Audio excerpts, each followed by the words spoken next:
Good morning. Welcome to our last soulful Sunday of this divine December in 2021. Let's start a morning with the Power of Dreams programming and let's manifest and create our dreams. Let's start.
Welcome back. Welcome to our magical morning.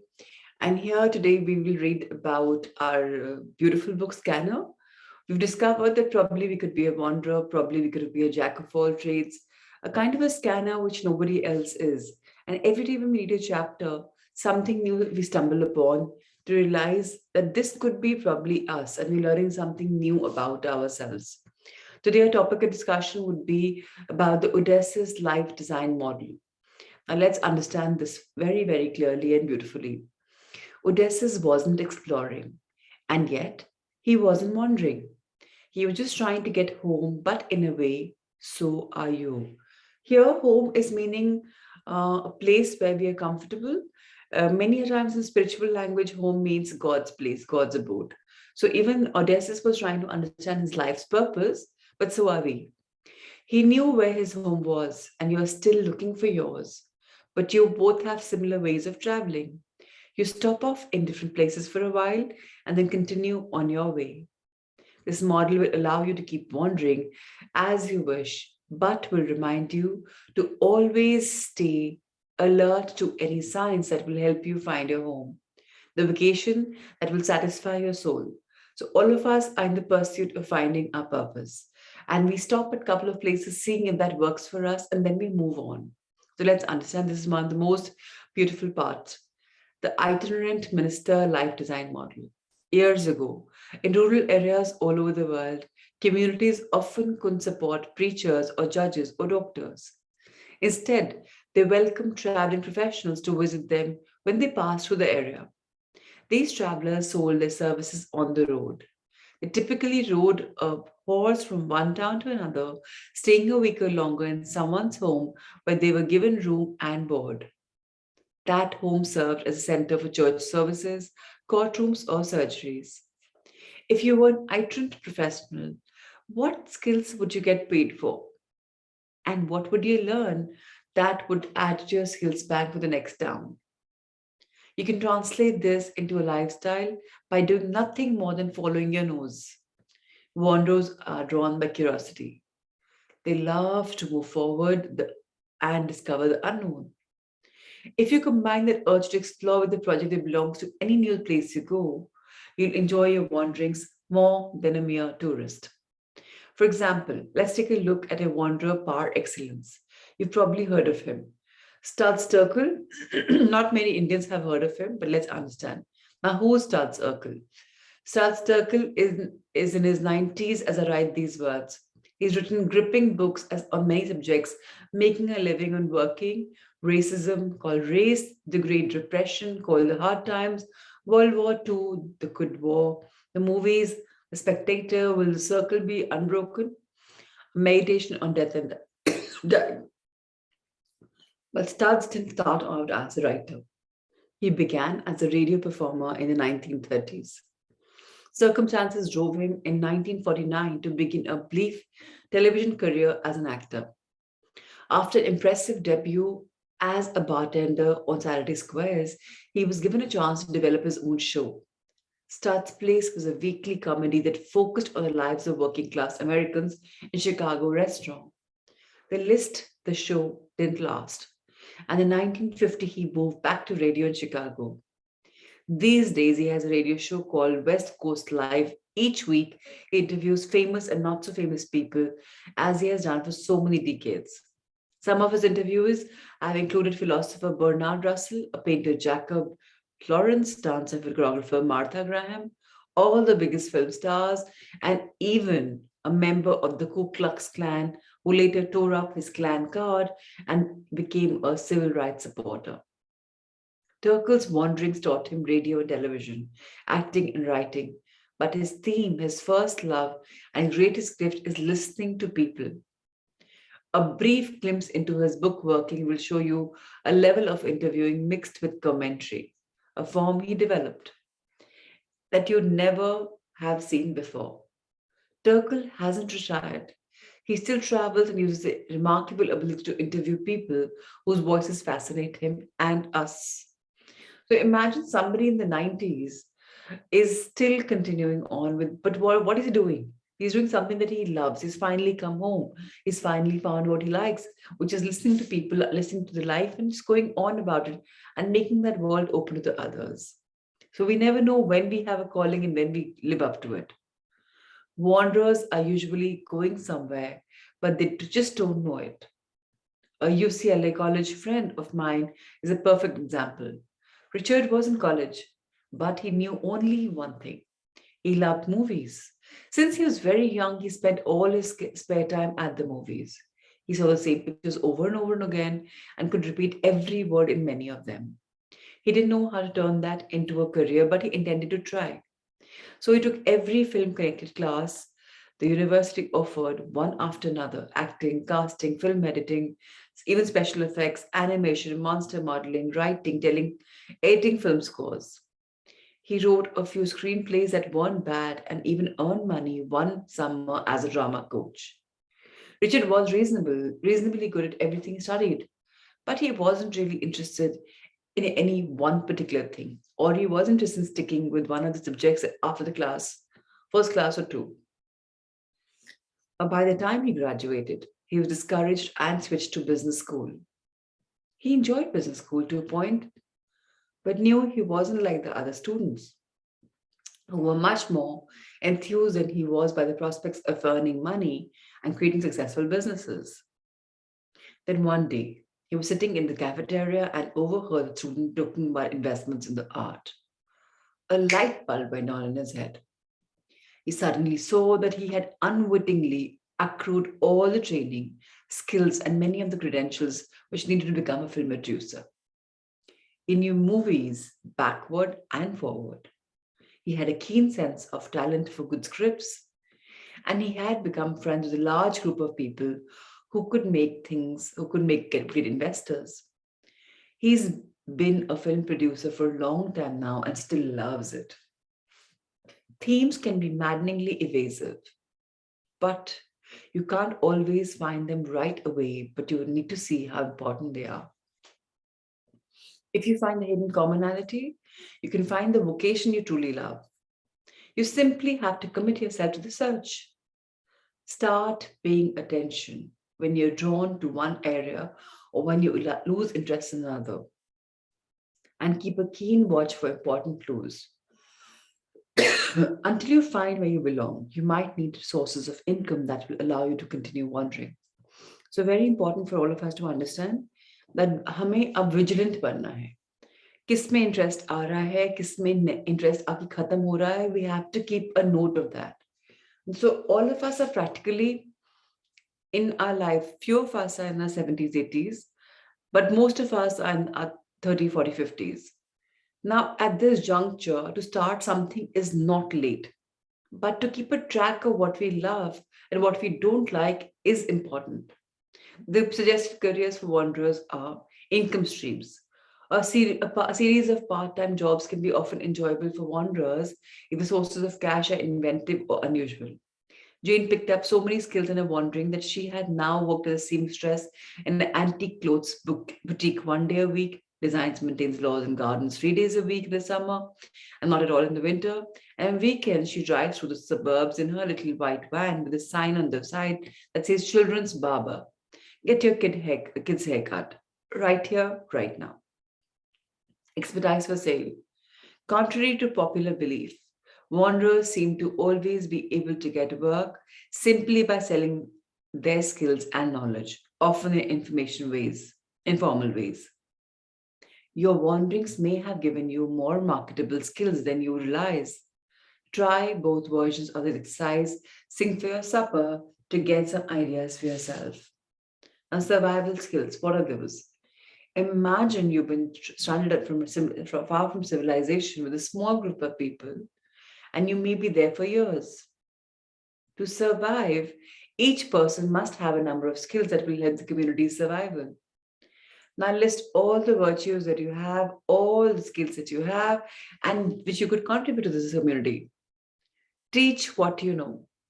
You are on an education cruise and none of the other teachers have shown up. You'll find that you've forgotten to bring money or credit cards and may have to ride out on the cruise and stay rich unless you can figure out something to teach. If you had to teach something, what would it be? Write a list of everything that could conceivably teach in that setting. Incidentally, take time to notice if you really enjoy teaching more than you realized, as long as it's an informal structure, because it can be a perfect career for a wanderer. If you find yourself enthused about telling people things they don't know, you're a teacher. And if schoolrooms aren't your favorite place, you can earn a living with all the knowledge you've gathered in the very old fashioned itinerant minister life design model. Now, what did you discover in this exercise? Which skills will help you find your vocation? Are you a tool maker, an inventor, a problem solver, an actual scientist? Can you help people tell their stories, find their talents, or start small businesses? Do this exercise a few more times and see if it brings to the point the way you have the right career for you. Now, which tool will help you get the most value from your travels? For this, keeping a track of our likings and dislikings, of our wanderings, are very, very, very, very important. Now, all of us have this Scanner Daybook. It's a reflection of what we are, whether we realize or whether we don't. So please, let's be sure to record all explorations to the Scanner Daybook and try and write daily letters from the field to your friends about what you're doing, teaching, or learning wherever you are. And print out a copy for yourself. This not only will help you find this hidden theme in everything you love, but also could lead to a world you have never seen before, which you might write about one day. A wanderer's tales are always fascinating, and all of you have to do this to know what happened. Your stories could be more useful to others than you imagine. I believe we all owe a report of our times, our travels, and our viewpoints to generations that follow us. For all those times when you start to feel doubts about this wandering path you've chosen, just take as your motto something Robert Frost said. A scholar is something who sticks to things. A poet is someone who uses whatever sticks to him. Which means आज ये आया इसके ऊपर poem कर दी, कल वो आया उसके ऊपर poem लिख दी. It's not about one constant thing. Do you want to be a scholar or do you want to be a poet? Depends completely upon you. In my opinion, I would love to be both. So why not? So that's what a scanner can do. They can multitask, they can pick up whatever they desire simply by wanting to do it. You see, you're not someone without direction. You're an investigator, and the whole investigative process consists of learning a little bit about everything that comes your way. It's not about just one thing. Whatever looks interesting to you, you're reading it. Now, if you respect your natural curiosity, you'll come to trust your enthusiasm. It knows something about you. Your trail of enthusiasms is the most precise instrument you have for locating whether you'll find the deep satisfaction in your life. And one more thing I want to request everyone let's learn to be in the moment. in the power of now and enjoy doing whatever we are, and thereby reflect that maza aaya ki average tha ki kya tha. Usse you will never be off your moments. That means you will be trying to focus where you are, which will give you a true reflection of whether you're liking it or not. Problem क्या होती है? We're thinking about the next step. अब ये नहीं, next what? अभी जो कर रहे हो उसको give it your best and then see what magic unfolds. Your wandering can be unnerving to the people watching you because they assume you're not going anywhere. But so many explorers have wondered that can be the best way to finding something really excellent that you don't know and you're looking for. Next page is all about our possible careers, our tools. So we all can evolve with Odysseus model, the Itran preacher model, that I might need that someday model. Our streams could be income streams, careers could be income streams from different jobs, expertise for sales, and our toolkit has very simple stuff. Letters, which are very important. जो हम कर रहे हैं, जहां हम कर रहे हैं, उसके बारे में enthusiasm से किसी को बता रहे हैं. If you can actually post those letters to people who can be understanding what you're doing, great. Otherwise, write them for yourself so you understand what you're reflecting. And उसमें आप highlight भी कर सकते हो, whatever is your bit, because later on you may have many letters. And everything I don't want list is also important कि ये तो मुझे करना ही नहीं है. मतलब इस फील्ड में तो मजा ही नहीं आता. For example, interior designing, मुझे मजा ही नहीं आता. I don't like to design somebody's home. या botany, मुझे तो gardening पसंद ही नहीं है. या जो पसंद है. So it's very important. The final thought.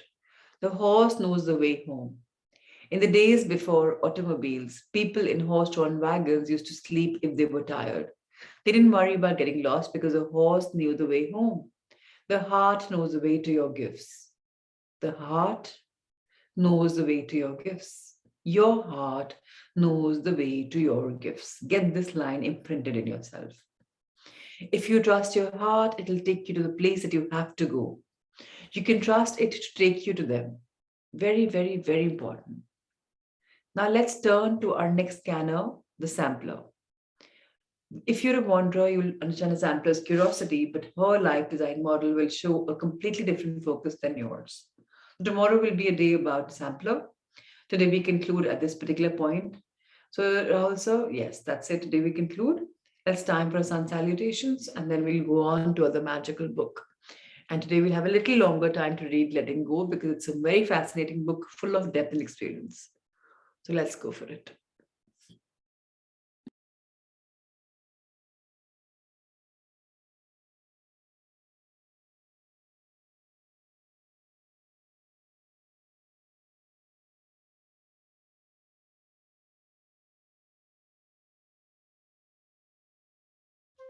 The Surya Namaskar with mantras. Om Mitraye Namaha. Om Ravaye Namaha. Om Suryaye Namaha. Om Bhanave Namaha. Om Khagaye Namaha. Om Pushne Namaha. Om Hiranyagarbhaye Namaha. Om Marichaye Namaha. Om Adityaye Namaha. Om Savitre Namaha. Om Arkaye Namaha. Om Bhaskaraye Namaha. Salutations to the universal friend. Salutations to the resplendent sun. Salutations to the energy that induces activity within us. Salutations to the one who illumines. Salutations to the sun moving across the sky. Salutations to the giver of strength. Salutations to the golden cosmic self. Salutations to the Lord of the dawn. Salutations to the son of Aditi, the cosmic mother. Salutations to the benevolent mother. Salutations to the energy that we praise, and to the one who guides us to salvation. The sun salutation now with the names of the postures, both in Sanskrit and English. Pranamasan, Hastuthanasan, Madhahastasan, left leg back, Ashwasanchalanasana. Parvatasana. And hold this position. And now slowly progressing into the deeper version of Parvatasana, Adho Mukh Svanasana. Ashtang Namaskar. Bhujangasana. Parvatasana. Left forward, Ashwa Sanchalanasana. Padahastasana. Hastuttanasana. Pranamasana. On the right side, prayer position. Raised arms pose. Hand to feet pose. Right leg back, equestrian pose. Mountain pose. Hold mountain pose. And slowly moving into the deeper version of mountain, the downward facing dog. Salute with 8 limbs. Cobra. Press back to mountain. Right forward, equestrian pose. Hand to feet pose. Raised arms position. Prayer pose. One round of the sun salutation with awareness on the breathing. So exhaling our hands to the chest, pranam. Inhaling as we bend back. We exhale as we fold forward. Left leg back, inhale as we're arching back. Exhale into the forward. Hold the breath for knees, chest, chin. Inhale as we arch back. Exhale into the forward. Left leg forward, inhale. This is a back bend. Exhale whenever we bend forward. Inhale as we bend back. Exhale, hands to the chest. And on the right, deep breathing. Exhale. A deep inhale. A long exhale. Right leg back with an inhale. And exhale. Hold the breath. Inhale. And exhale. Right leg forward with a deep inhale. Exhale. Inhale. Exhale.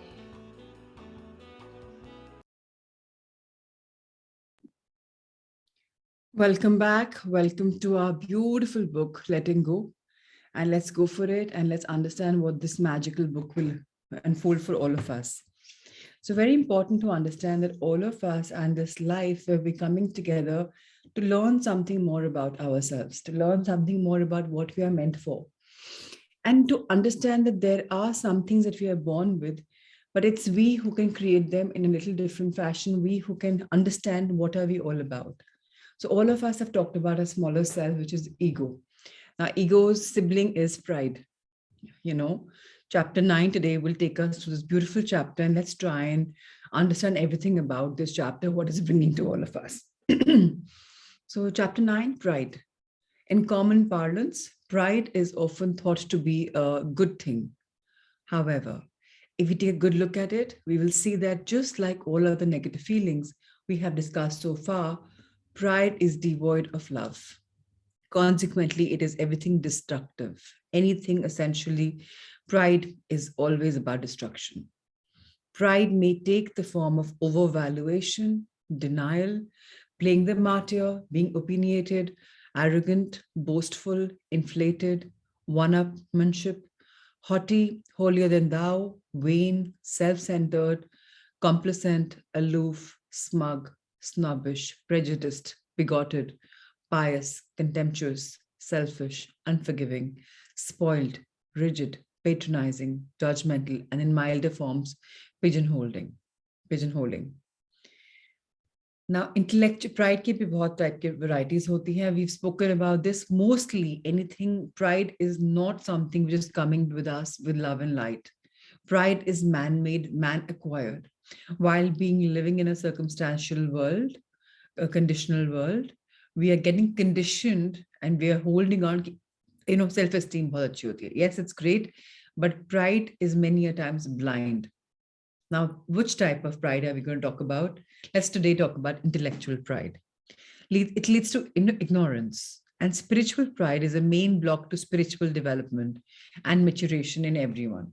अब जो लोग बोलते हैं मैं spiritually बहुत evolve हूँ, बस block आ गया, क्योंकि आप तो बहुत इवॉल्व हो, आप आगे ज्ञान के लिए रेडी नहीं, आपको तो पता है कि आई नो एवरीथिंग. जो लोग इंटेलेक्चुअली बोलते हैं मैं 100 बुक्स पढ़ता हूँ साल में, I know everything. That means you're ignorant. आपको तो कुछ पता ही नहीं. We all know we living in a world of महाज्ञान, right? अब इसमें अगर थोड़ा बहुत पढ़ लिया, तो क्या हम अपने आप को क्वालिफाई कर सकते हैं somebody who's so aware? Even the most enlightened teachers don't know they know everything. So who are we? Now, religious pride by self-identification with the righteous and having the only true way is the basis of all religion. War, rivalry, dismal occurrence such as inquisition. Very important to understand. जो लोग बोलते हैं मेरा धर्म better है, whether I'm a Jain, whether I'm a Buddhist, whether I'm Hindu, whether I'm Christian, Sikh, Isai, any Muslim, anybody. Now that is a problem, and that is leading to rivalry, wars, because you will try to say my dharma upmanship. Oh, हमारे यहाँ ये अच्छा है, सब धर्म अच्छे हैं. We can't be anyone who can say that my religion is better. And let me say, what is my religion? All of us have been born in many other religions in many other lives, if you've seen your PLR. So what are we talking about? Now, the biggest downfall of all is religious pride and considering oneself entitled to kill others who don't share one's specific beliefs. जो community rights होते, communal rights होते हैं हमारी country में. This is an assassination of no God will tell you in the world to kill another human being जिसको life मिली है. Who are we? So that's one thing we should all see. In all of us, the prideful feeling, I have the answers, blocks our growth and development. It is interesting that the egoistical part of the mind is willing to sacrifice the whole remainder of a person for its own sake. Rather than admit to being wrong, people will literally give up the life of the body itself and sacrifice any aspect of life on the altar of pride. Example, religious wars and crusades. Male pride about those programs that a society considers masculine blocks, the emotional and psychological inner development of most men in our country, in a society, in a world that we live. Because being a male is considered superior, right, by many. Now, some women are now joining the ranks of chauvinism, which only compounds the problem and intensifies the battle of the sexes. Many women are now talking about equality, like, oh, we are there. And in their purpose, they're forgetting that they're a female. As born as a woman, there's so much more that life gives us, along with doing what men do. So if you see, why should you compare yourself to a man, or why should a man compare himself to any other man or pride? We are all individuals. Take pride in who you are. Why compare yourself with anyone? Why join anyone? Why chauvinism? Why the fact that men should be more men should be more nice? Why should they be pulling chairs for women, opening doors for women? Are you any less? But self-respect. If they do that, it's great. If they don't do that, that's fine. And let's read about vulnerability of pride. Why are we so vulnerable? When it comes to pride, why are we so open, or why are we not? Let's understand. Now, if, the prideful person is constantly on the defensive because of the vulnerability of inflation and denial. Conversely, the humble person cannot be humiliated, for they are immune to vulnerability. Having let go of pride, in its place, they have an inner security and self-esteem. Many people try to substitute pride for genuine self-esteem. However, genuine self-esteem does not actually arise until pride is relinquished. आएगी ही नहीं. Self-esteem अगर बोलो तो मेरी तो actually में self-respect है. क्यों है? क्योंकि pride, क्योंकि ego कहीं ना कहीं. इसलिए जिसको इतना है उसको फर्क ही नहीं पड़ेगा, कोई कुछ भी बोल दे, उसको अपने अंदर तो संतुष्ट, इतना पीसफुल है, it doesn't matter. अभी हम लोग क्यों इतने अर्क हो जाते हैं when somebody says something to us? Because we are somehow expecting from ourselves and other persons some appreciation, some validation. That's what we're all thriving on. When we're in a state of Pride, our energy is dissipated by the constant preoccupation with defending our lifestyle, our vocation, our neighborhood, clothes, ear, and the make of the car, the ancestry, the country, the political and religious belief systems. There's this tireless preoccupation with appearance that other people will think, what will they do? So there's a constant vulnerability in the opinion of others. If we remove the opinion of others, life will become a cakewalk. Believe you me, because जब लोगों का ही फर्क नहीं पड़ेगा तो आप अपने आप को वाकई में खोज पाएंगे. That's what we're trying to figure ourselves in. When pride and self-inflation have been relinquished, there's an inner security that takes their place.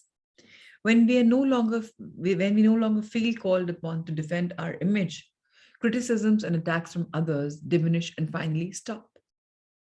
When we let go of our need for validation or to prove ourselves right, then the challenges against us fall away. जब हमको किसको prove ही कुछ नहीं करना है, जब challenge ही नहीं है, जब अपने लिए कर रहे हैं, जो मजा आ रहा है कर रहे हैं, तो फिर तो it's beautiful ना. There's no pressure.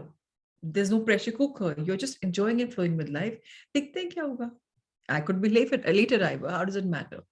I probably could not be arriving at all. That's okay. Now this brings us to one of the basic laws of consciousness. Defensiveness invites attack. An examination of the nature of pride facilitates the letting go of it, as it is no longer valued. It is seen for what it is, in truth, being weak. The dictum, pride goeth before a fall, prevails.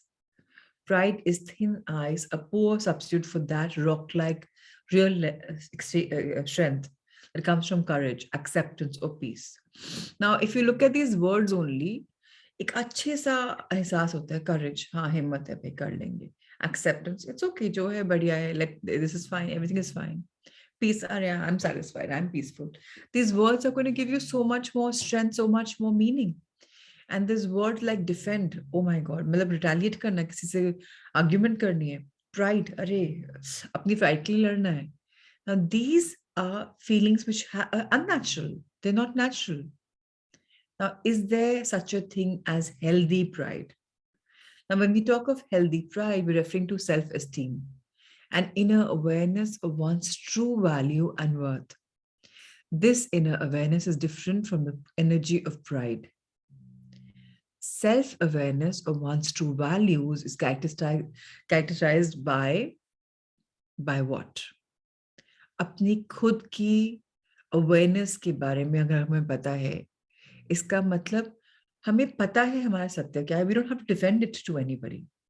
We don't have to prove to anybody. हमें पता है who we are.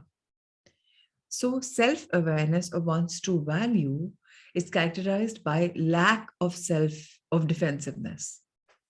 Once we have consciously contacted the truth of our real beingness, the nature of our inner self, with all of its true innocence, greatness, and nobility of the human spirit, we no longer need pride. We just know what we are, and the self-knowledge is sufficient for us. That which we know never needs defense and is different from the energy of pride that we're discussing in this chapter. So very, very important for us not to try to prove our point. I'm going to give you a simple example. The day before, I had a conversation with my sister. So I have been detected with depression. And when the doctor told me, you have depression, I was like, oh, okay, now it's come to teach me something. First thing I was like, why depression? When I'm working in the world of light, why depression? And then I asked my teacher, I called her up. I said, Bindu auntie, tell me, why do I have depression? It's okay, it's come, I'm fine with it, but why do I have it? And she says, it's because spiritual people get depression because they're opening their world to a world which is not known, and they're closing themselves from this world, entering the real world. Hence, you're not interested in the mundane activities, but something which is deep down. So depression is normal and it's a gift. And she told me to read about the Dark Night. And I was like, okay. And when I read about it, I was like, oh my God, what a beautiful gift. Dark Night of the Soul. If somebody's interested, read about it.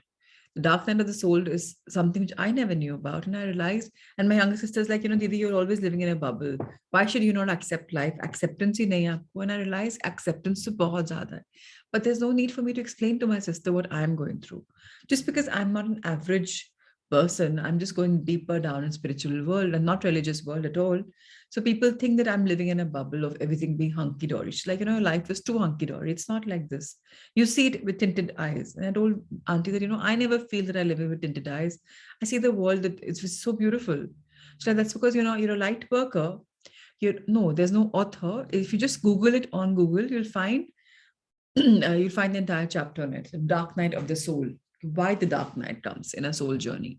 It's just generic. You'll find the entire detail. That there's a reason for the dark night to come, and it's like a blessing. So yes, I'm so happy that this new chapter awaits me, and I'm so happy that this is a time without knowing that the depression is sent in. I just decided to go for vipassana. I just decided to go for my meditation, and I'm like, wow, everything is wonderful. So I'm trying to say things will happen to you when you will get spiritually awakened. कई बार आप अपने आसपास की energy से resonate नहीं कर पाओगे, and that's okay. Accept that also. Don't go in defensive कि नहीं नहीं मैं तो अच्छी दुनिया में हूं, आप आके देखो. No need. सबका अपना टाइम आता है. Everyone understand their own bit. So don't try to make other people understand. Don't waste your energy in that. What I did is I had a conversation with Bindu Auntie. I recorded that and sent that to my group of my sisters and my mom.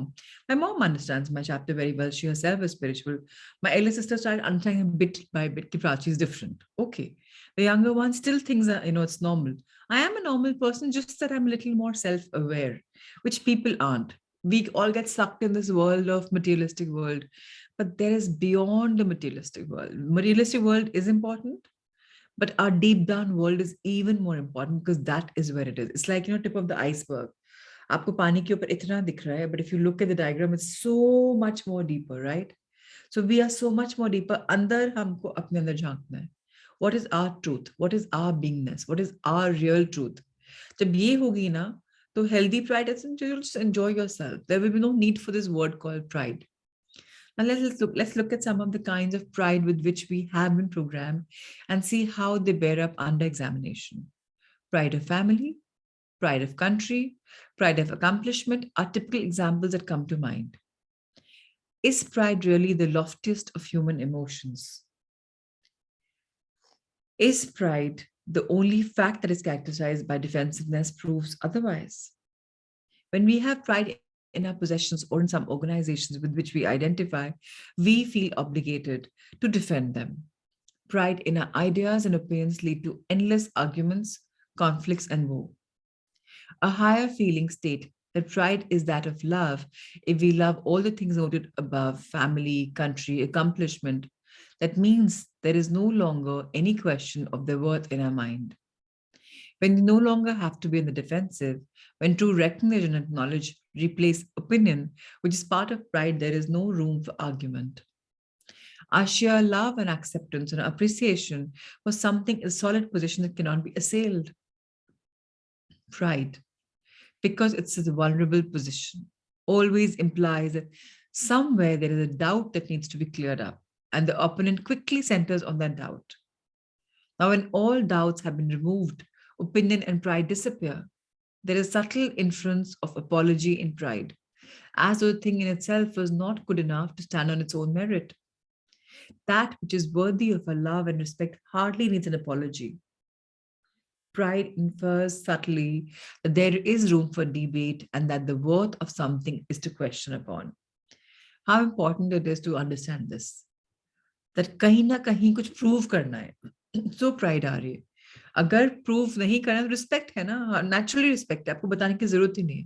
Respect मैं बोलूंगी कि you respect me, will that happen? It will not happen. You can't respect me if I ask for it, but if you love me and if you like what I do, you respect me automatically. Now pride का picture ही नहीं आएगी if something is the way it is. When we truly love something and thereby become one with it, it is because we see its intrinsic perfection. In fact, its faults are part and parcel of its perfection, for all that we see in the universe is in the process of becoming. So all of us and the process of, in evolution, we all people in making, we all people in progress. So if that progress is happening, and if that process is happening of the progress of human evolution, then we are reaching a part of that perfection, right? Now, what is perfection? What is perfection in the universe? That everything is made of love and light. Everything is made of love and light, and there's harmony, and it is just amazing. Planets are dying, planets are getting made. There are 50 trillion cells in our body. Some are being made, some are being. It's all in divine harmony. But what are we doing? The half unfolded flower is not an imperfect flower that needs defense. On the contrary, its blossoming is proceeding with precise perfection according to the law of the universe. Likewise, each and every individual on the planet is unfolding, growing, learning, reflecting that same perfection.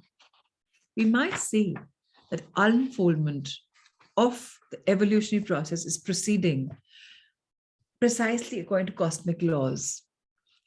You are arriving in the spiritual world at point A. I could be arriving at A minus one, somebody could be arriving A plus one. It's all divine planning. There's nothing like she has arrived first, she's arrived last. No, it's the evolutionary process. Things will happen. Cosmic laws are governing us. That is the reason why it's very important to say this line again and again and again. I trust the process of life. I trust the process of life. Life agar hame mili hai, so we have to place trust in it. अच्छा बुरा सब एक reason के लिए हो रहा है. We are no one to say कि ऐसा गलत है, ये ऐसा सही है. No, इसको हमको in fact बोलना बंद कर देना चाहिए. किसने आपको और मुझे एक पोजीशन दी बताने के लिए कि ये सही है कि गलत है? किसने?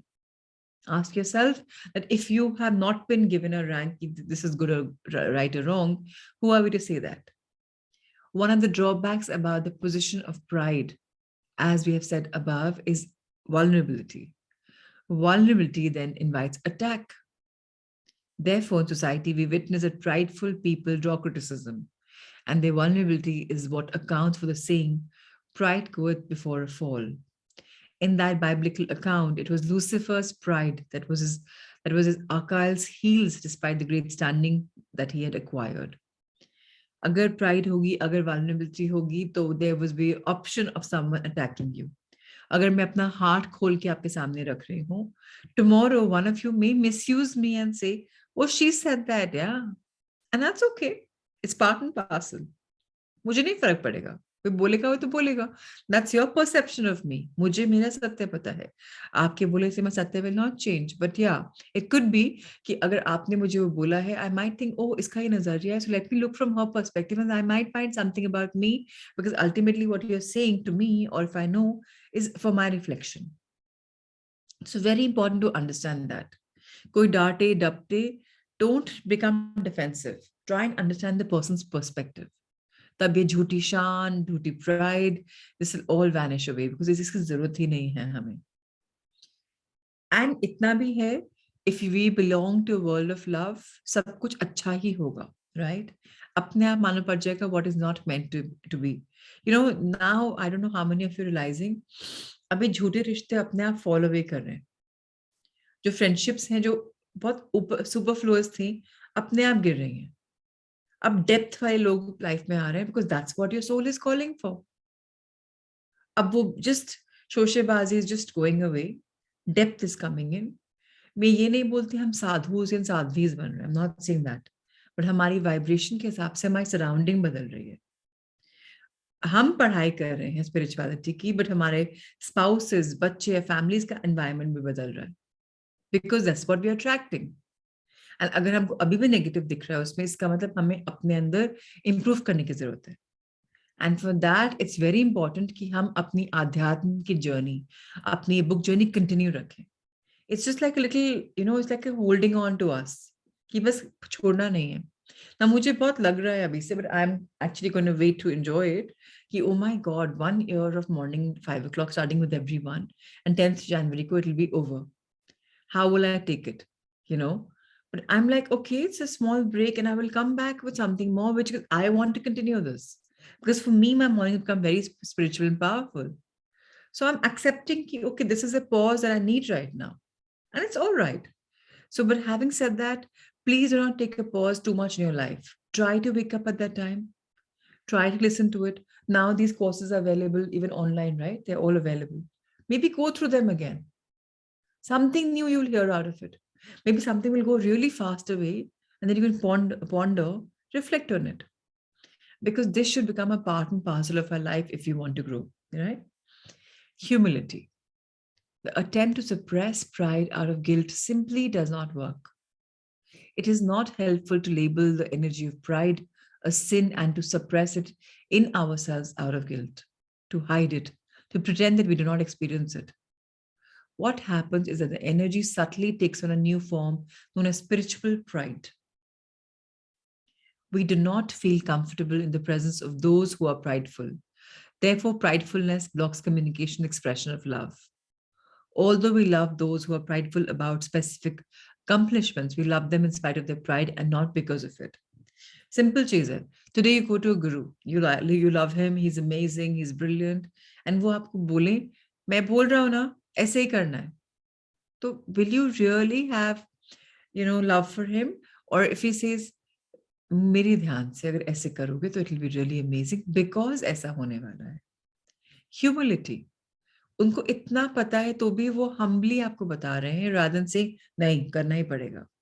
You will anyways love your guru whether he is humble or whether he is not because you are in awe of him. But दोनों में फर्क देखिए. Now, feeling guilty about pride as a spiritual sin only locks it in, and usually we have said it is not really the answer. The real answer is merely to let go of it by examining its true nature. Once we see pride for what it is one of the easier emotions to surrender. To begin with, you can ask yourselves, what is the purpose of pride? What is the payoff? What do I seek from it? For what does it compensate?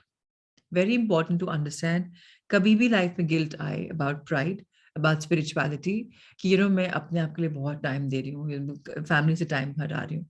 So please ask yourself the question, कि अगर मैं इसमें ले रही हूँ, so what is the payoff? मुझे क्यों guilt आ रहा है? क्या मुझे कुछ मिल रहा है guilt से? What can I do for a correction? क्या पे ऑफ मिल रहा है? क्या मैं बेटर इवॉल्व हो रही हूँ? मॉर्निंग में पढ़ रही हूँ तो किसके टाइम ले रही हूँ? मैं क्या ढूंढ रही हूँ? एंड जब मुझे मिल रहा है मुझे क्या फील हो रहा है? जब भी आप अपने आप से आंसर्स करेंगे ना, वो गिल्ट आना बंद हो जाएगा, बिकॉज आपको यथार्थ में पुल करके ले आएगा ना, आपकी डिवाइन गाइडेंस, आपका इनर सेल्फ, आपका हायर सेल्फ आपको गाइड करेगा. उसके पास सारे आंसर्स है जो आप सीख कर रहे हैं. Why do I have to realize about my true nature in order to let go of my pride, or without a feeling of pride of losing it? The answer is rather obvious. The smaller we feel within, the more we have to compensate for an inner sense of inadequacy, unimportant, and valuelessness of the substitution, by substitution of the emotion of pride. जब हमको लगता है कि हमारी value ही नहीं, inadequate है, unimportant है, so what's going to happen? Nothing's going to happen. The answer will be very, very obvious to us. जब हम छोटे फील करेंगे तो हम अच्छा फील नहीं करेंगे. So let's always feel complete. The more we surrender our negative emotions, the less we will rely on the crutch of pride.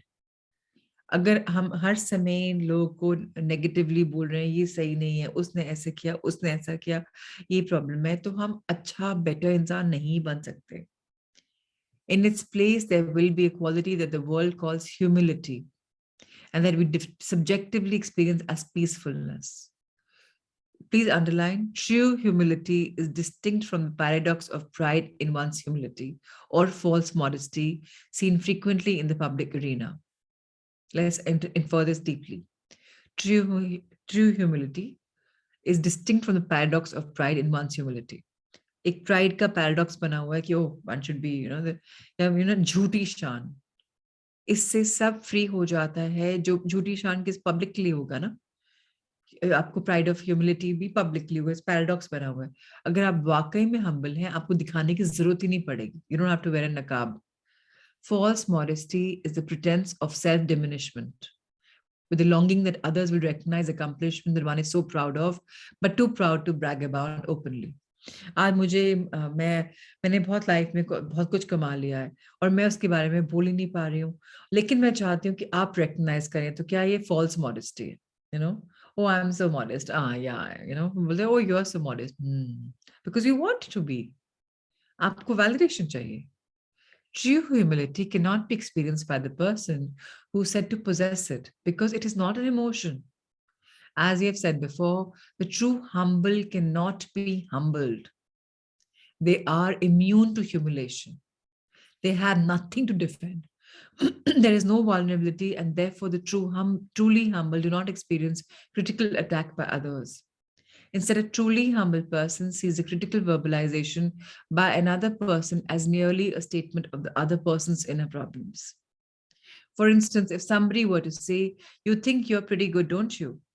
What truly humble person would see is that the other person has a problem with envy and the question has no basis in reality in the first place.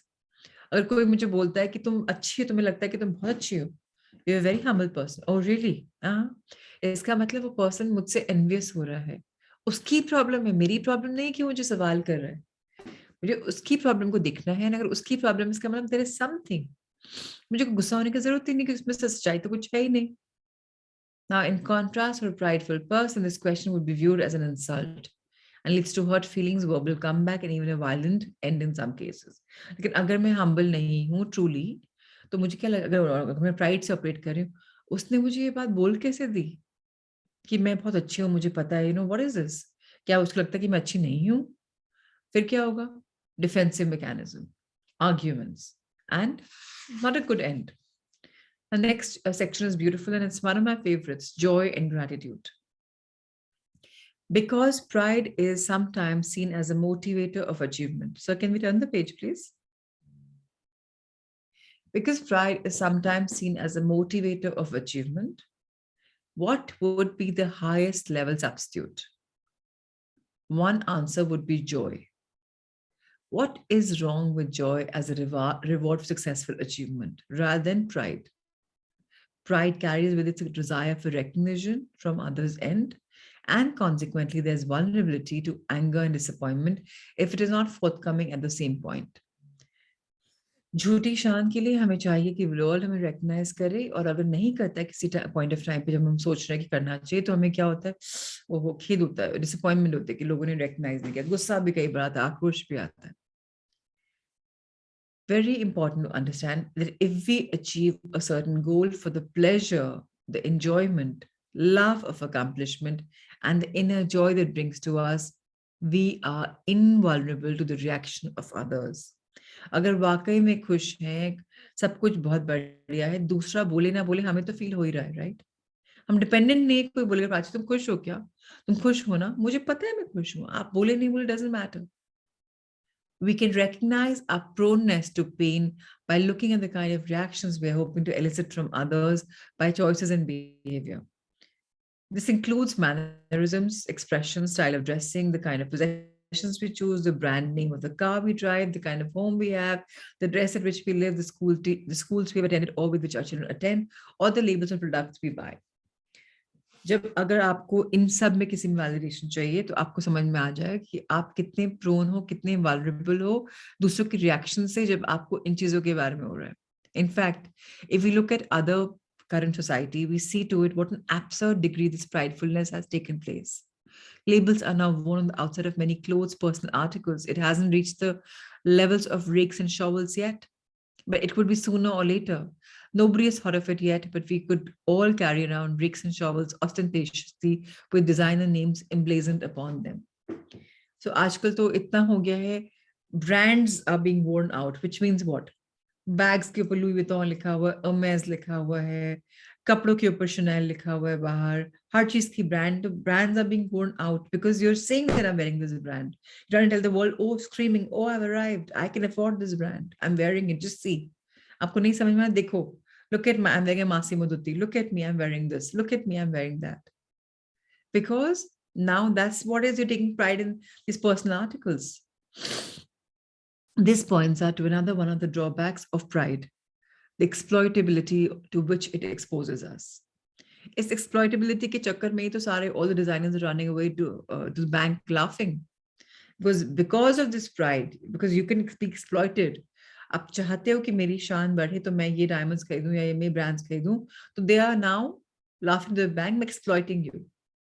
Pridefulness means that we can be manipulated with great ease in return for absurdity, greedy for money lifted out of our pocketbooks. The situation is currently comical in that people take great pride in how much they have been exploited.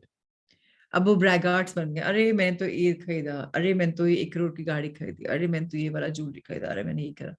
ये क्या bragging ही हो रहा है. But अगर आपको इससे मजा आ रहा है तो very good, then enjoy it. अगर आपको जरूरत पड़ रही है उसको हर समय दिखाने की, फ्लॉन्ट करने, एक्साइटमेंट के लिए, तो इसका मतलब आपको प्राइड की दुनिया में शालो कर रहे हो आप. मैं ये नहीं बोलती कि डोंट एंजॉय दीज थिंग्स, लेकिन अगर आप डीप डाउन देखोगे, and this there will come a time, but मैं हमेशा बोलती हूँ जब आपने सब एंजॉय कर लिया है, उसके बाद जब ड्रॉप करते हो तब ज्यादा मजा आता है. क्यों? Because you know the feeling of having arrived. जब आपने कुछ एक्सपीरियंस ही नहीं किया, how will you drop that, right? So अभी इस कंडीशन में हो that you probably have materialistic goals, it's okay, उसको मैनिफेस्ट करके पूरा कर लो. But later on in life we'll have to drop all of this. जब हम लेयर बाय लेयर एक अनियन की तरह अपने आप को पील ऑफ करके एक्स्ट्रास हटा देंगे, तो हमारा रियल ट्रूथ आएगा. And what's the real truth? Nothingness. जब अनियन पूरा पील ऑफ हो जाता है, कुछ भी नहीं बचता ना, नथिंग. फ्लावर में तो अंदर फिर भी पोलन बचता है, उसको वापस वो गिरता है तो वापस उग जाता है. But we are like onion, nothing. हम कुछ भी नहीं आए थे, कुछ भी नहीं में जाएंगे. सो when people are buying and they're being exploited, they're buying crazy stuff and they're being exploited, the current status symbol among certain circles to brag about how much one has paid for certain things. When we remove the glamour from it, we might say that the person was sort of stupid. They really got suckered in and was naive, just didn't know any better. अभी कई weddings होती हैं, the great Indian big fat weddings, huge drama, crores and crores are wasted in that. And some people will say, अरे we'll do a simple wedding, हम 1 करोड़ चंदा में दे रहे हैं, दान में दे रहे हैं, बच्चियों को शादी करवा रहे हैं, यू नो, हम सिंपल कर रहे हैं, यू नो, हम बच्चों के लिए हमने कुछ फ्यूचर में क्रिएट कर दिया है. Now what is being more stupid, this or that? First scenario में समाज बोलेगा ओ my God what a wedding. Second में बोलेगा अरे बहुत सात्विक रूप में, सिंपल रूप में कितना अच्छा करे. हर समय पर्सपेक्टिव्स आएंगे. What are you getting suckered in? What are you knowing better? The pride of snobbishness is probably the most superstitious of all. Does ostentation really impress? Actually, no.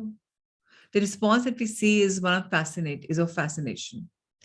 People get a charge out of superficial glamour, but underneath they do not truly respect it because they know what it really is. When we settle for the pridefulness of ostentation, we impress no one. You know, when I was doing wedding cards for 2 decades, people would come and say, "Or vadda do ji, vadda do." Ki log bole, "Are kya cheez aayi?" And I was like, "What are we talking about? One wedding card, $5,000, 1,000 wedding cards. Like, are you really freaking crazy?" Dikhawa, dikhawa, dikhawa. Even though I wasn't receiving and I'm getting a lot of money, my mind dropped it. I'm like, no, I don't want to be a part of this world. So I just dropped it because it was a world of so much of dikhawabazi that I could not take it. Mujhe time aaya tha when I was getting stifled. Ki, oh no. So I let it be. Even though I was flourishing, I let it be. Because now somebody will say, many people, my dad says, stupid decision you made. You had reached there, you were the ace designer and you're doing so well and you dropped it. It had served its purpose. मुझे जरूरत ही नहीं थी किसी को impress करने की. मुझे आज भी लोग बोलते हैं, people, you know, when they like, we know we've come to you for our wedding cards. And I'm like, yeah, okay, great. Thank you so much. Why did you drop it? You were doing so well. If it stopped serving my purpose, दिखाने के लिए थोड़ी ना continue करूंगी. People will call me stupid, but I'm okay to be called stupid. I have to enjoy what I'm doing. मैं अपने लिए कर रही हूँ, मैं दूसरों के लिए नहीं कर रही, right? The dynamic revealed itself during a trip to Canada to visit the home of a wealthy individual who subtly conveyed the price tag of his many possessions. On the same trip, malnourished Canadian Indian children were seen playing around the huge grain elevators that were filled to overflowing. The grain being held there to manipulate a higher world price through artificial creation of a shortage. As the wealthy children talked of the possessions, images of children with thinner legs flashed to mind. Far from being impressed with his wealth, there was no sorrow for his sense of values and compassion, for the lack of worth that forced him to compensate in such a pathetic superficiality. एक तरफ आप बोल रहे हो कि ऐसा है, हमने गेहूं को देना बंद कर दिया है तो शॉर्टेज हो गई तो प्राइस बढ़ गया, आपने उसको करा. People are manipulating, right? एक तरफ आप दिखा रही है पोजेशंस, एक तरफ दिखा रहे हो इतना गरीबी है. What are we doing? Superficial. Does that mean that we cannot take pleasure in expensive possessions? No, not at all. What we are talking about is pride. No problem is not that we have possessions, but we have a prideful, possessive, and self congratulatory attitude about them. It is the attitude of pride that creates a space for fear. The same wealthy man in Canada mentioned above also has an expensive burglar alarm system. Pride, like all the other negative emotions, engenders guilt. Guilt engenders fear. Fear means potential loss. Pride, therefore, always means a loss of peace of mind. Did you see how deeper this meaning is? अगर pride है तो साथ में आपको guilt भी होगा, guilt है तो डर भी होगा, डर है तो खोने का और भी डर होगा, क्या खोने का? Peace of mind. तो किस बात की प्राइड जहां पीस ऑफ माइंड ही नहीं है? तो प्राइड को ही दुनिया को छोड़ोगे तो पीस ऑफ माइंड अपने आप मिलेगा। आप बिकॉज आपने छोड़ दिया, जब आप छोड़ दोगे तो फ्री हो जाते हो ना। एक आपने 1 किलो का कुछ पकड़ा हुआ है हाथ में, आपको पकड़ने के लिए चलना पड़ेगा, आपके हाथ दुखेंगे, शोल्डर्स दुखेंगे, उसको आपने ड्रॉप कर दिया तो आप फ्री हो गए ना। तो let go is very very very very important. The opposition of prideful acquisitiveness is simplicity. Simplicity does not mean poverty of possessions. Rather, it is a state of mind. Another individual is worth millions of dollars and she holds title to vast estates and possessions. Yet, as a person, she represents absolute simplicity. Her possessions reflect that the world has brought to her and she takes joy in their beauty. Consequently, never a single criticism is made of her, nor do others express envy. लोग क्या बोलते हैं? अरे कितने humble लोग हैं यार, they're so rich but they don't show off, they live in such a simple world. Oh how love, ना उनको envy होगा, ना उनको दिखाने की जरूरत पड़ रही है। तो वर्ल्ड तो सिंपल है, आपके पास ट्रिलियंस ऑफ डॉलर्स है बैंक में, पर आपको दिखाने की जरूरत नहीं पड़ रही है, सिंपल। सो अमेजिंग ना। It is not what we have that matters. Let's understand this. It is not what we have that matters, but how we hold it, how we frame it in our consciousness and its meaning to us. Yahan se kaisa, how are you holding on? Dikhava ya enjoyment. Incidentally, this woman's entire estate is totally devoid of burglar alarms or watchdog. In fact, when this was brought to her attention, she was like, oh heavens, if somebody really needed something that much, they could have it. अभी मुझे चोरी करके लेने की जरूरत नहीं है ना, अगर मुझे कुछ चाहिए तो मुझे मिलेगा ही। मुझे अपनी रेडिएशन, अपनी यूनिवर्स, अपनी एनर्जी बढ़ानी है, that's all. There was a correspondence between the fact that nobody ever stole anything from her and the fact that she was willing to share with others. लोगों ने कभी चोरी ही नहीं करी and बंदी, she wants to share with everyone. That's okay. She keeps sharing. 10% every time she keeps sharing. Her invulnerability to theft was related to her lack of pridefulness about her possessions. उसको इतना उसने tight पकड़ा ही नहीं हुआ अपने possessions को. It's okay. She's just enjoying it. Free of mind, peaceful. Possessiveness and attachment occur as a consequence of pride. Attachment is therefore a potential cause for suffering because attachment brings about fear of loss, and that loss, with that we go with apathy, depression, and grief. If we're prideful of a car and somebody steals it, we will experience anguish, pain, suffering. If instead we loosely hold the car, emotionally speaking, and we enjoy its beauty and perfection, then we feel grateful for having it. Its loss will bring about only minor disappointment. Gratitude is one of the biggest antidotes of pride. If we happen to be born with a high IQ, we can be grateful for it rather than take pride in it. It is not an accomplishment, we were born with it. लोग बोलते हैं I'm so intelligent, I'm so this, I'm so that. किसको दिखा रहे हो? अगर है तो दिखेगा ही automatically. If we're grateful for what we have been given and for what it has fulfilled through our God-given talents and endeavors, then we are in a peaceful state of mind and invulnerable to pain. अगर God ने कोई talents दिए हैं, कुछ दिया है आपको, उसको अच्छे से इस्तेमाल करो. Enjoy the peaceful state that, oh, I'm blessed, I'm gifted. And there's no need to hold on to it with pride. Ahem, jhuta ahankar, no. And then you become so invulnerable to pain because there farak hi nahi padega, log kuch bhi bol denge, because you know your truth. It is a comical curiosity of the human mind to watch how it attaches pride to anything that's prefixed by the word mine, my body, my children, my family, my business. हमने इसको अपने साथ attach कर लिया है। अभी कितना करा हुआ है, इसलिए बच्चों को ये करना चाहिए, ऐसे होना चाहिए, my पोता should be like this, my Dutee should be like this, my son should be like this, वो ऐसा ऐसा ऐसा ऐसा ऐसा। अगर आप फ्लो कर रहे हो in the channel of love and light, बच्चे अपने आप फोन करेंगे, आपको बोलने की जरूरत नहीं पड़ेगी, बेटा फोन नहीं करते हो, कंपल्शन नहीं करना पड़ेगा, अपने आप फोन करेंगे। आप बोलो बेटा फोन ही नहीं करते, इतने दिन हो गए फोन ही नहीं किया, तो व्हाट आर यू जस्ट आप मांग रहे हो, फिर मिल नहीं रहा है अपने आप। We can have that absurd pride over the most trivial things, and once we see the comedy of that, it is not too difficult to let go of the pride involved. Some people ironically have the vulnerability of reverse snobbery. They take pride in bargains and thrift store conquests. Their personal opinion of people who pay excessive price for things is that they are sheep to be shared, and they rehearse the quote, a fool is soon parted from his money. In this thrift store snobbery crowd, the status symbol is a incredible bargain. In fact, they're often in competition with each other to see who will find the best bargains. It is funny to observe that an article of clothing hanging in a thrift shop has no value at all until it becomes mine. Instantly, great value is attached to it. बहुत लोग हैं वो सोचते हैं हम deserving ही नहीं है, वो बोलते हैं डिस्काउंट में सामान लेते हैं ना, अरे वी तो wait for the January sales in India, अरे उस समय ये होता है, अरे ब्लैक ये वो यू नो, तुम लोग बेवकूफ पूरा फुल दाम देते हो, यू नो। उनकी एटीट्यूड ऐसा है, तो वो कभी फुल दाम के लायक अबांडेंस ले ही नहीं पाएंगे, क्योंकि अगर एटीट्यूड है सेल में सामान खरीदना, मैं ये नहीं बोल रही रॉन्ग है, लेकिन किस एंगल से दूसरे को क्रिटिसाइज करके आप कर रहे हो तो रॉन्ग है। अगर आपके साथ अपने आप हो रहा है तो it's fine. The difficult side of prefixing things with the word mine is the pride that goes with that sense of ownership that makes us called upon to defend our thing we label as mine. We can reduce our vulnerability by letting go of the desire to possess. Instead of saying mine, we can use the word a.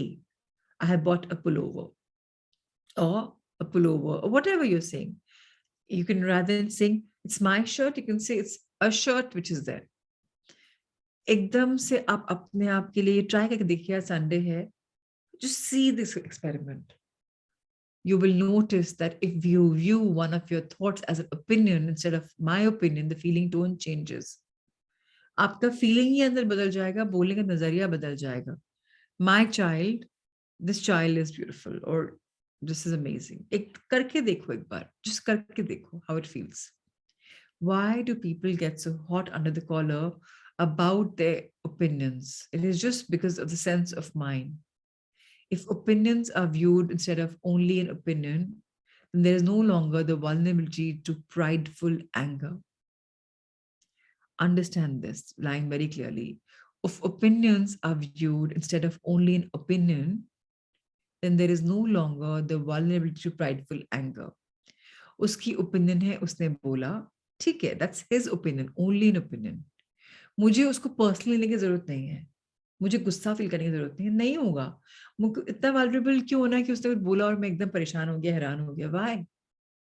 ये उसकी opinion है, मेरी नहीं है, मुझे मेरा truth मालूम है, and I'm at peace. लोग बोलेंगे यार how come you are so peace? That's okay, I know my truth, it's fine, I'm absolutely undeterred. And that is what all of us have to become. Very important to understand that pride comes, but pride also goes. If we embrace joy and gratitude, if we embrace humility, we are bound to be much better people, and there will be nothing called being so vulnerable or invulnerable, because then there'll be no opinions. And tomorrow we'll talk a little about opinions, and we'll understand why our opinion, or should we complete that if you're okay? Can we complete it? About 10 minutes, whatever you want. Just let me know. If it's a Sunday, you're comfortable with completing this chapter, I'm good with it. Tell me quickly, yes or no? Anybody? Okay, thanks. So let's continue. Opinions. If we look at opinions, we will see that there are a dime a dozen. Hazaron milti hai. Everybody in the streets has thousands of opinions on thousands of subjects. And the opinions change from moment to moment and are vulnerable to every passing whim of fashion, propaganda, and faddism. Fashion के बारे में बात कर रहे हैं, उसको propaganda कर रहे हैं, ये नया फैड आया उसके बारे में बात कर रहे हैं, एंड अब आज ये फैशन में तो इसके लिए ये बात हो रही है, कल जब आउट ऑफ फैशन आ रहे हैं तो लास्ट सीजन का है. इट्स चेंजिंग एंड रोज ओपिनियंस बदल रही हैं. आज इस सेलिब्रिटी ने ये पहन लिया तो ये फैड बन गया. Today's in opinion is tomorrow's out opinion. This morning's opinion is passé by afternoon. We can ask ourselves these most important questions. Do I want to spread out my vulnerability to attack by so extensively identifying with all the passing thoughts and calling them mine? क्या मैं अपने आप को इतना फैलाना चाहती हूँ, अपने आप को इतना अवेयर करवाना चाहती हूँ वल्नरेबिलिटी से कि लोग मुझे आके अटैक कर दें और मैं उनको फिर डिफाइन करती रहूं और हर मोमेंट अभी ये अभी वो करना चाहते हैं क्योंकि मैंने बोला कि मेरा है, मेरा मन, मेरा फैशन, मेरा ये, मेरा वो. एंड लोग बोले तुम अरे ये तो पुराना है, तो नया है. Do I want? सबके पास ओपिनियन है सब चीजों के लिए, भरी पड़ी है, बच्चे से लेके बुजुर्ग इंसान तक. Everyone has an opinion on everything. So what? When we look at the true quality of opinions, we will stop giving them as much value. If we look back on our side in our life, we will see that every mistake we ever made was wasted based on an opinion. We become much less vulnerable if we put our thoughts, our ideas, our beliefs, which are also opinions, into different contexts. We can view them as ideas that we like or dislike. Some thoughts give us pleasure and while we like them, and some thoughts give them unacceptance. They don't make us feel good. Just because we like them today doesn't mean we have to go to war over them. We like a concept so long as it serves us and we are getting enjoyment out of it. Of course, we discard it quite readily when it is no longer a source of pleasure. When we look at our opinions, we will see that it is primarily our emotions that are giving them any value in the first place. मैंने example पहले भी दिया था. My daughter, she had beautiful long tresses, 16 inches of her hair. She just cut it. But agar usko, she wanted to cut them anyways. She says, Mama, I don't want to handle such long hair. But the minute I told her that these hair that you will cut will not go in the waist, they will be used for wig for cancer patients, एकदम से उन बालों से attachment हो गया. अब वो बाल कटे, but उनको पहले हमने शैम्पू करवाया, कंडीशन करवाया, क्लीन करवाया, काटा और उसको पैक करके हमने कहीं दिया. अब वो बाल दिए तो मेरे बाल नहीं है. Now this hair are going to be used for a wig. How do you feel? एक normal act of cutting and throwing them away and an act of cutting and giving them as a gift, दोनों में opinion में कितना change है. Let go अब दोनों तरफ कर रहे हो. क्या purpose है let go करने का? Is it a higher value that you have to see? आपको क्या फील हो रहा है? What are you?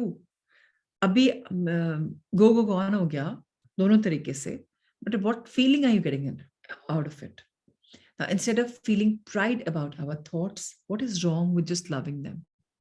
Why not just love a certain concept because of its beauty, because of its inspirational quality, or because of its serviceability? If we view our thoughts that way, we no longer need the pride of being right. मैं हमेशा सही हूँ कि जरूरत नहीं है पकड़ने की. If we hold the same view of our likes and dislikes, we are no longer prone to argumentativeness. For instance, if we love the music of a certain composer, we no longer need to defend it. We might hope that our companion would also love it, but if not, the worst that we can feel is mild disappointment at not being able to share something that we personally value and enjoy. If we try this, we will find that people no longer attack our likes and dislikes and concepts. Instead of defensiveness, what they are getting from us is now appreciation. Very important to understand this कि हम कुछ भी चीज कर रहे हैं for act of love कर रहे हैं, particular concept कर रहे हैं कि वो सुंदर लगता है, कि वो inspirational है या people हमें मजा आ रहा है या उसको देने में अच्छा फील हो रहा है, it's feeling good. अगर हमें एक कुछ अच्छी लग रही है तो हम जरूरत नहीं ना उसको इतना मेरा बच्चा तो डिफेंड करूं कि उसने किया तो इसलिए किया. Why? It's okay. There's no reason. Likes, dislikes एक concepts हैं. डिफेंड करने की जरूरत नहीं किसी को भी. ज्यादा पीसफुल रहेंगे. बताने की जरूरत नहीं किसी को कि मैं ज्यादा आध्यात्मिक हूँ या इंटेलिजेंट हूँ या सक्सेसफुल हूँ. It's okay. हाँ, as concept as a teacher if you want to teach, go around and share, it's okay. But एक आप टीचिंग के लिए शेयर कर रहे हो और एक आप लाइफ में ब्रैग कर, दोनों में बहुत फर्क है. They understand that we appreciate certain things which is what we like and we think the way we do. but they no longer criticize or attack us. The worst we will get is perhaps a kidding or a quizzical attitude, where pride is absent, attack is also absent. इतना सुंदर line है. जहां बिना बात की pride नहीं है, वह बिना बात का अटैक नहीं है. वहां क्या है? पीस है. This is very valuable in those areas. For example, एक husband wife है, एक अध्यात्म की दुनिया में बिल्कुल भी नहीं, एक बहुत ज्यादा है. अब वो मैन हर समय वाइफ को बोलते थे, आपको नहीं पता ना इस दुनिया के बारे में, आप मत बोलिए, मुझे पता है मैं कैसे कर रहा हूँ. सो आप, जब उसने ये वाली लाइन बोल दी ना, उसने अपने अध्यात्म को डाउन कर दिया, क्योंकि उसने अपने आप को सुप्रीम दिखाने की कोशिश कर दी. अगर वो बोलता है अपनी बीवी को, अपनी वाइफ को कि इट्स ऑल राइट, आपका नजरिया, दैट्स फाइन, दैट्स इट. वो डिफेंड ही नहीं कर रहे. दोनों में कितना फर्क है attitude. Peace of mind is the most important.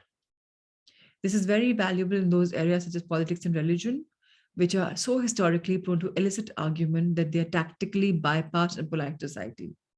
We will find that if we love our religion, whatever it might be, no one will attack us. If we are prideful, however, we'll have to avoid the entire subject because anger will quickly arise as a byproduct of the pride. Please read this line very carefully. When we truly value something, we lift it aloft out of the demeaning target range of argument. अगर हम किसी चीज पे वाकई में हम उसको recognize करते हैं, value करते हैं, इज्जत करते हैं, हम उसको उठा देते हैं argument की दुनिया से दूर. क्योंकि हम उसको पसंद करते हैं, तो हम उसके बारे में ज्यादा expand ही नहीं करते कि लोग criticize करें नहीं करें, उसको हटा दिया उस chapter से. That which you truly cherish and revere is protected by our own reverence. If we tell somebody that we do something because we get enjoyment out of it, there's really nothing that we can say about it, is there? If we infer that we do because we are right in doing so, we will instantly see their hackles up. And because they do, people will have an opinion what is right, what is wrong. Our values are preferences. We hold them because we love them, we enjoy them, and we get pleasure from them. If we hold them in this context, we will be left in peace and enjoy it. But the reason that pride arouses attack is because of the inference of being better than you or him, which is part and parcel of pride. Pride may be the problem, na? I am better. I, ego.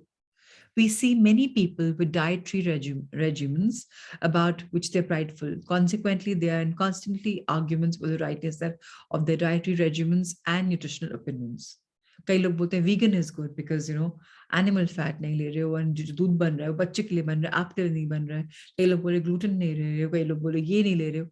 अगर नहीं ले रहे हो, it's fine. But आप जरूरत क्या दिखाएंगे कि I am better than you? That's your option, right? आप ऐसा खाना ले रहे हो जिसमें आप अपना right wrong पे toxins भर रहे हो भाई. They even try to impose the regimens on family members and friends, touting the moral health superiority of the dietary practice. In contrast, there are people who follow the same regimens because they enjoy doing so, because it makes them feel better, or because it fulfills certain spiritual disciplines. Consequently, they're never heard to be in argument because they have nothing to defend. खाना same खाना तामसिक राजसिक सात्विक बन सकता है, आपकी energy पे डिपेंड करता है. अब अगर आप उसको इम्पोज नहीं कर रहे हो किसी के ऊपर, you are having the food because the feeling is beautiful, वो खाना कभी नुकसान करेगा ही नहीं आपको. आपको जरूरत ही नहीं लोगों को बोलने ये करो ऐसा करो, इससे बेटर होगा, स्पिरिचुअलिटी बेटर होगी. यू नेवर नो स्पिरिचुअलिटी किससे बेटर होगी, राइट? हमने सुना है ये चीजें, हम इनको फॉलो कर रहे हैं. हम अगर इसको एक अनुशासन की तरह फॉलो करेंगे तो हम उतना एंजॉय नहीं कर पाएंगे, बिकॉज वहां भी एक सीमा बांध रहे हैं. अगर हम जनरली फ्लो करेंगे, अपने आप ज्यादा एंजॉय कर पाएंगे. इसलिए जब डाइटिशियंस डाइट देती हैं, उनको फॉलो नहीं कर पाते. जब वो बोलते हैं कि आपके ऊपर है, आप चूज कर लो कि ये अच्छा है बुरा, you see what you want to have. कभी खाना भी है, आप बैलेंस कर लो, वो ज्यादा सस्टेनेबल है. If someone tells you what they eat the way they eat because they enjoy it, there's nothing more we can do about it, is there? If on the other hand they infer that theirs is the right way of eating and by inference ours is wrong, then what they're saying is that they are better than us. Now this arouses resentment.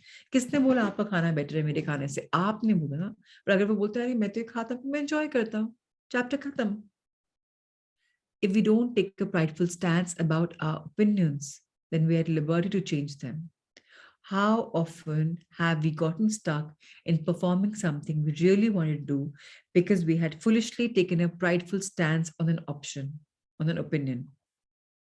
Very often, we would like to have changed our mind or the direction in which we are going, but we have ourselves boxed on by being taking a prideful position. So we've changed the page already, but we haven't changed the book here. So just be with me, please. Very important, जब हमें एक prideful opinion आती है तो हम उसको stuck कर जाते हैं, हम उसको चेंज नहीं कर पाते, हमको पसंद नहीं भी आई तो भी बिकॉज हमने उसको ईगो के लिए बोला कि ये बेटर है, अब हमने पब्लिकली बोल दिया ये बेटर है, अब मैं बदलूंगा तो मैं बेवकूफ दिखूंगा. तो that's a problem. Don't own it. That brings us to one of the resistance to surrendering pride, and that is pride itself. In the prideful position, one of the underlying problems is fear. Dar. The fear that we change our position in a certain manner, the opinion of others about us will be adversely affected.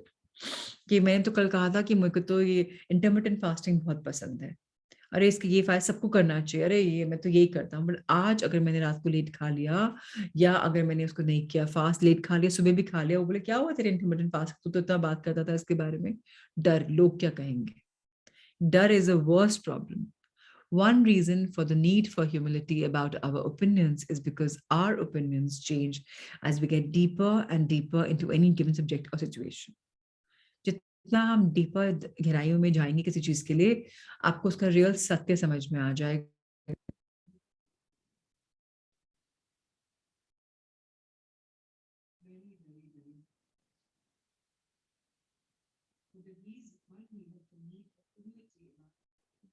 Because our opinions,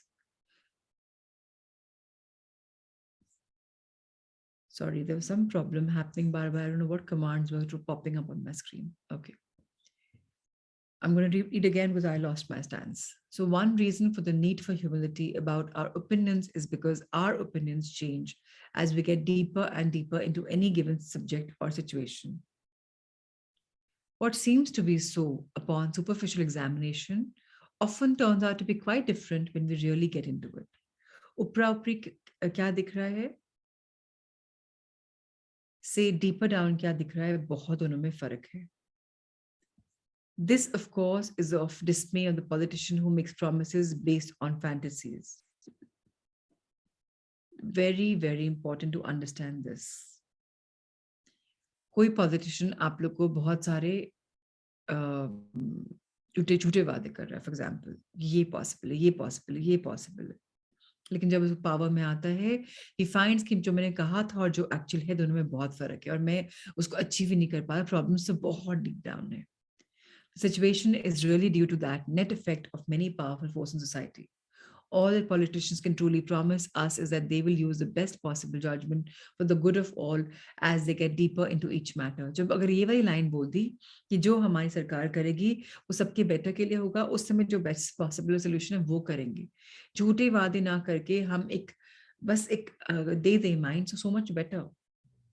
Under promise, perform more, over perform. That should be the way. But what's happening right now is over performance, over promising, less performance. Delivery is much less. This evolutionary aspect of life is really all that any of us can promise ourselves. And the self-knowledge will protect us from disillusionment.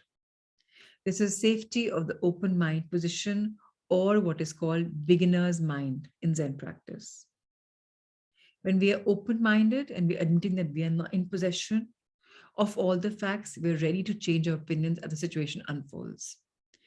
जब हमारी नई situation आएगी, नई thought आएंगी, हम बदल सकते हैं, कुछ हमने ओनरशिप तो लिया ही नहीं, हमने अपने आप को बॉक्स तो किया ही नहीं कि ये होगा वैसा होगा. In this way, we do not box ourselves into the pain of defending lost causes. This is very, very true in areas we think that are based on strictly factual and observable data, such as the field of science. Actually, science deals with hypothesis, and scientific opinion is constantly in the process of flux and change.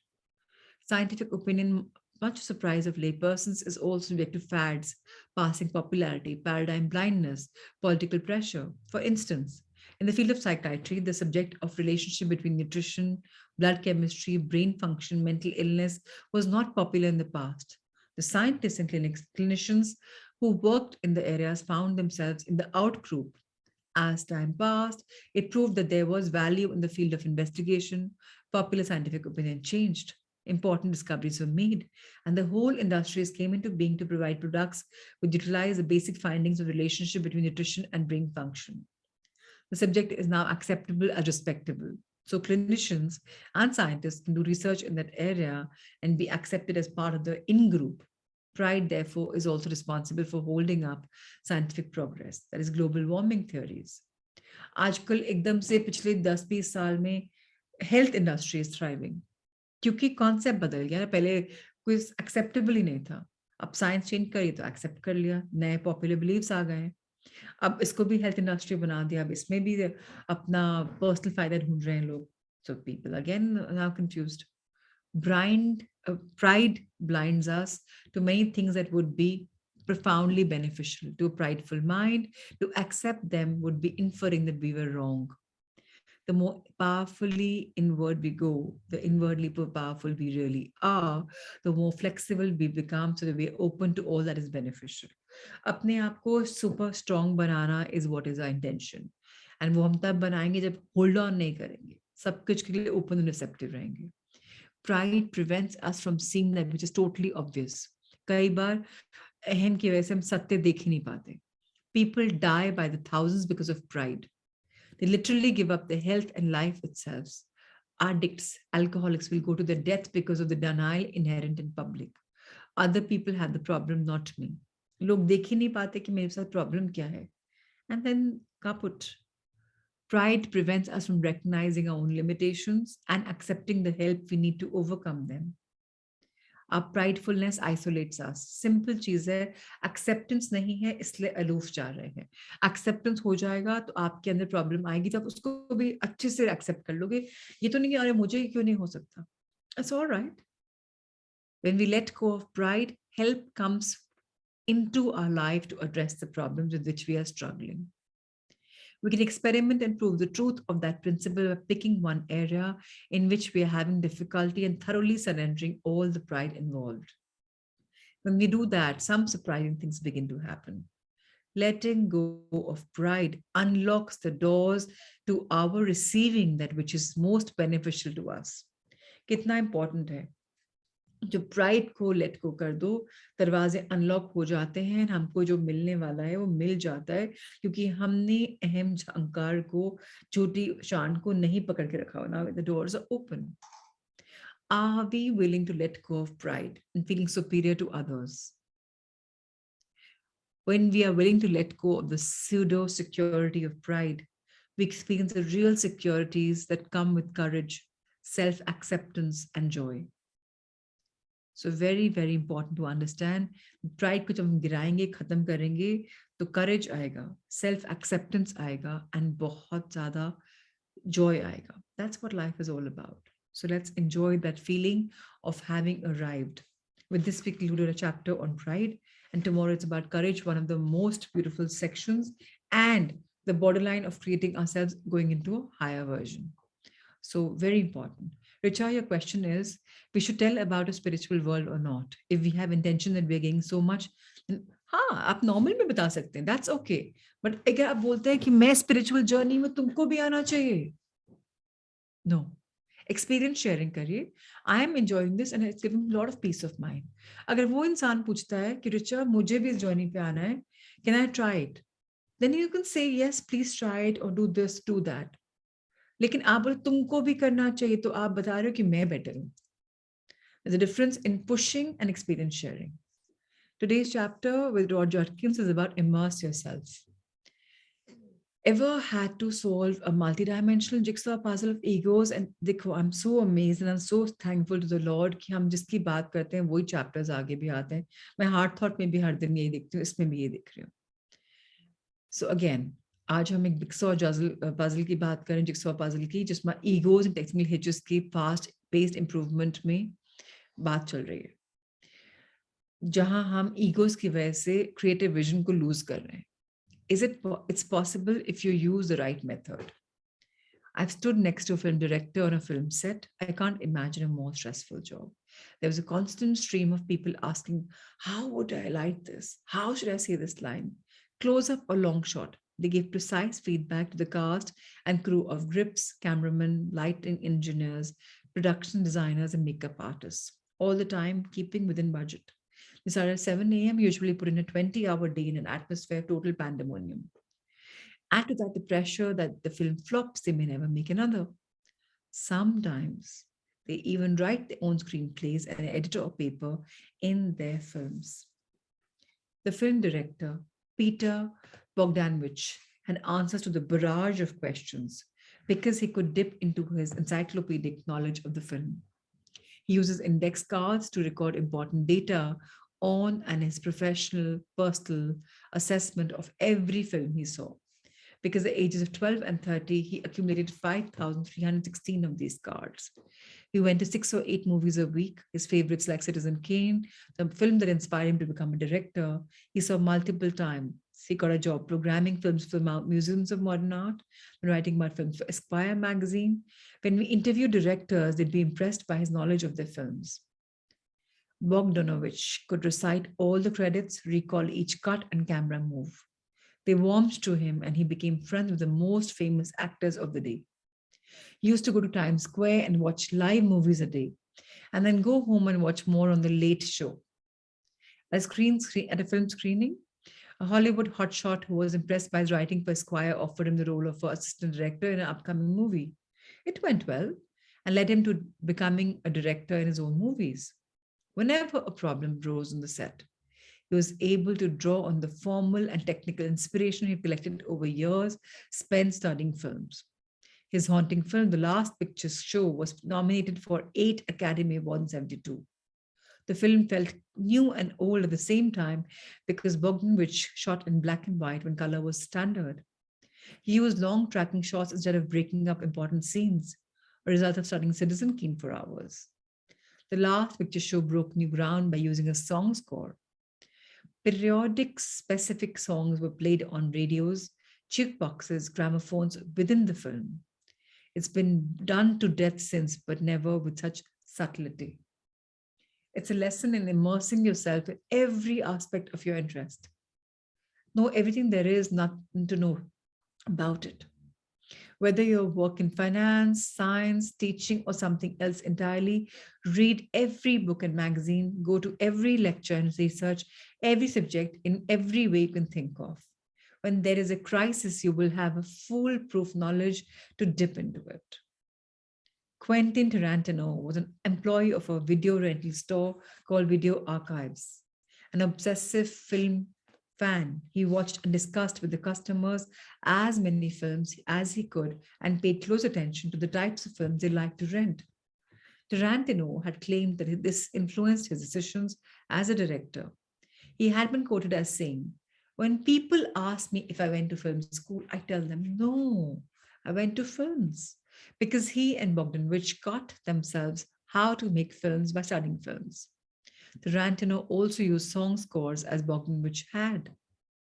So delve into books, magazines, documentaries, your culture, your heroes, your mentors, because they are the gateway to creative opportunities. They will open up a pathway to somewhere, maybe somewhere special. Be aware of the ideas circulating in your field. Certain ideas define the sensibilities of the culture at the one time. Make sure you're familiar with them. Jim Jarmusch, he says, nothing is original. Steal from anywhere that resonates with inspiration or fuels your imagination.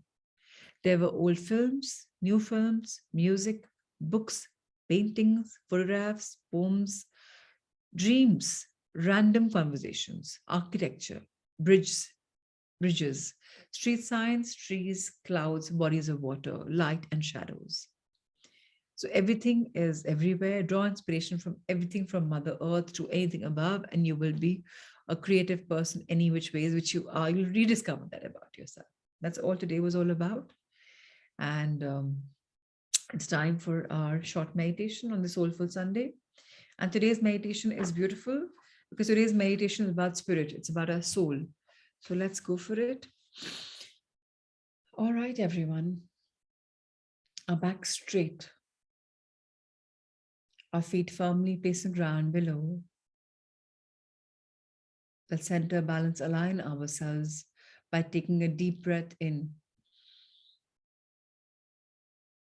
and out. In